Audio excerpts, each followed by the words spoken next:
2 ans, on a fait un constat finalement qui nous a paru évident à cette époque-là, c'est que en étant sur l'agriculture biologique depuis des années, en fait, on a l'ambition, notamment avec nos éleveurs laitiers, puisque c'est sur le lait qu'on est passé en équitable en premier, d'améliorer sans cesse les pratiques en fait avec eux, quoi. Et donc naturellement, on s'est dit que pour améliorer les pratiques en agriculture biologique, la meilleure solution c'était d'associer l'agriculture biologique à une certification équitable qui donne aux éleveurs justement les conditions d'un changement de pratique avec de la sécurité, du confort de la vie. Alors ce que l'équitable apporte de plus au bio, et notamment en élevage justement laitier, mais pour tous les tout types d'agriculture, c'est qu'en fait le constat il est simple. Nos éleveurs qui travaillent sur le vivant sont de plus en plus exposés aux aléas climatiques. Et même en Normandie, le climat change. Et donc, l'idée de l'associer au bio, c'est bien sûr d'améliorer les pratiques, comme on l'a vu, mais c'est également d'accompagner nos éleveurs sur le risque lié justement au dérèglement climatique.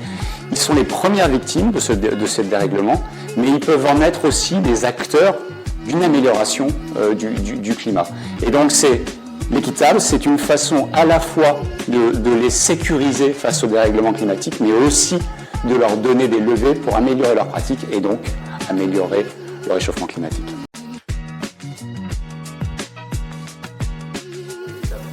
Alors, depuis le passage à l'équitable, beaucoup de choses ont changé. Et d'abord, ce qui est quelque chose de fondamental quand on passe en équitable, on a mis en place une section agricole avec nos éleveurs laitiers en Normandie. Parce que la certification équitable, c'est aussi un fonds filière qui est co-géré, co-décidé par les éleveurs et par l'organisation de producteurs des éleveurs. Donc ça, c'est un véritable changement dans les décisions avec nos éleveurs laitiers. Et puis ce qui a également changé, c'est la relation et la collaboration avec nos grands clients. Puisque ce projet de certification équitable ne s'est pas fait sans eux. On les a embarqués dans le projet et aujourd'hui, ils font partie de ceux en achetant nos yaourts qui contribuent à cette certification équitable. Alors dans les perspectives d'avenir, il y a déjà de continuer à travailler avec notre écosystème sur la certification équitable. Depuis, on a mis en place une section agricole avec nos éleveurs laitiers pour justement décider ensemble, co-décider ensemble des choix d'investissement du fonds filière, qui est un des principes fondamentaux d'un fonds équitable et d'une certification équitable. Et puis, on va continuer à avancer sur la certification et notamment de nos fruits. On a l'envie de certifier nos fruits qui sont dans nos bons yaourts fruits en équitable, qu'ils soient français ou non français, bien sûr.